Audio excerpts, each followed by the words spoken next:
Hi everyone, we're going to be discussing Unit 2 and there is a main theme for all the texts. In this unit, you will learn about interaction between curious, observant humans and places, things and animals in the natural world. You will read a poem, a personal essay and informational texts that will prepare you to answer the question, how can studying nature help us understand human beings? The first lesson in Unit 2 is an essay written by Annie Dillard and it's called Living Like Weasels. In this essay, the author has an encounter with a weasel, which makes her think about differences between living according to nature and living in modern human society. Dillard uses vivid imagery and descriptions to portray her thoughts and feelings as she explores what it might be like to live like weasels. Now we're moving to the summary and analysis.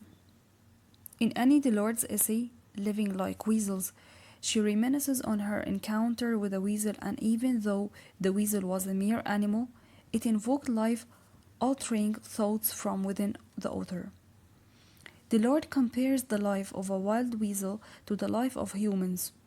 The weasel is free to do whatever it pleases because it lives out of necessity, while humans have burdened themselves with choices, worries, and possible outcomes.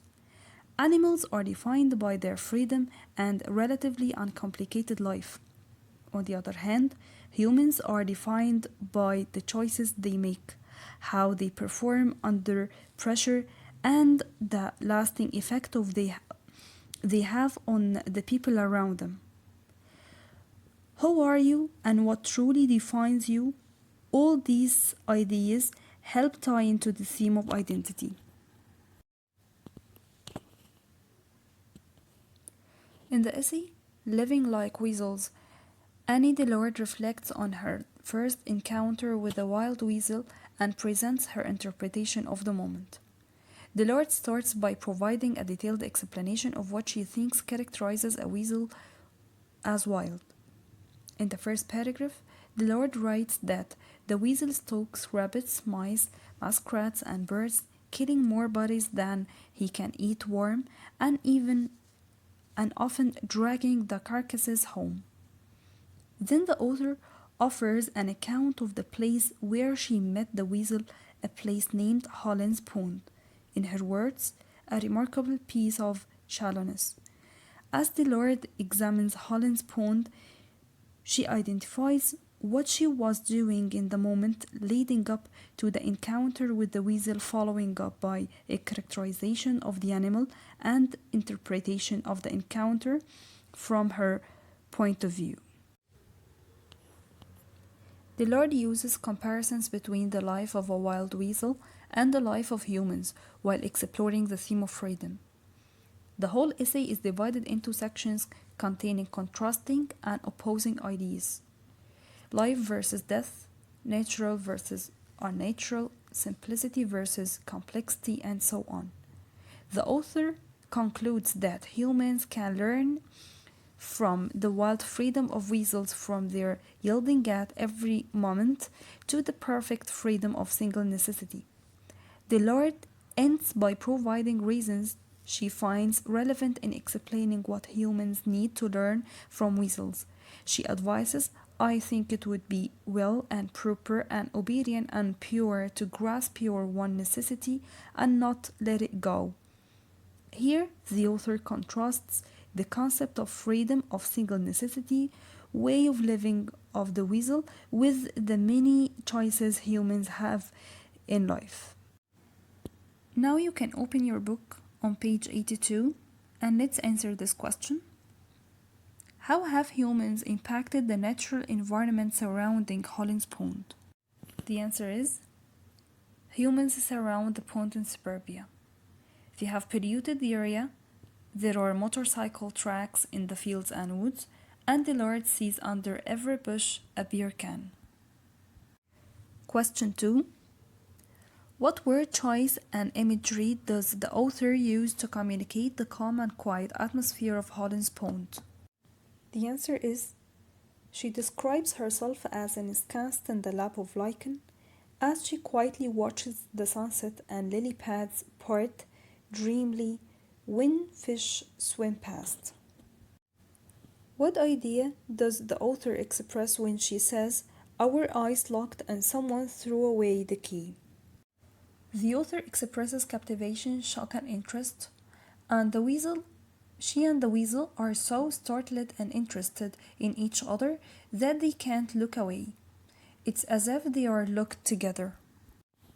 The fourth question: what does the author wish to learn from the weasel? Based on this desire, what can you infer about her? She wants to learn to live in the moment, noticing everything, remembering nothing, and to learn something of mindlessness and the dignity of living without bias or motive. From this, I can infer that her life is different, more complex, with complicated choices. The last question is, on the previous passage, the author says, "I could very calmly go wild." What does she mean? She means that she could give up her complex life for a simpler and based on instinct, senses, and basic necessities. Now we're moving to the vocabulary, and the first word is supposition. The synonym for the word supposition is guess or belief. The antonym is fact or truth. An example: all the evidence appear to support this supposition. It means, or supposition is, an idea that is believed to be true, but for which evidence doesn't exist. The second word is nonchalance. The synonym for nonchalance is carelessness, and the opposite is care. An example: she was very upset by your nonchalance. Nonchalance means a way of behaving that shows one is relaxed and unconcerned about what is happening. Ensconced, it's a verb. The synonym is establish or set. The antonym is displace or disarrange. An example for this: he ensconced himself in an armchair or in the armchair. It means to settle comfortably and firmly in place. Careening is the third word. It's an adjective. The synonym is reckless. The opposite is straight. He was careening out of control. Careening means moving quickly in an uncontrolled or dangerous way. The following word is ignobly. Ignobly is the synonym of badly, the opposite or the antonym of respectively. They behaved ignobly in front of my friends. It means shamefully, without respect or integrity. Musk is a noun. It's a synonym for perfume. The opposite is sweetness. The musk is so strong. It means a strong smelling substance made by animals to attract or to scare away other animals. By then we have reached the end of the video, hoping it has been helpful to you.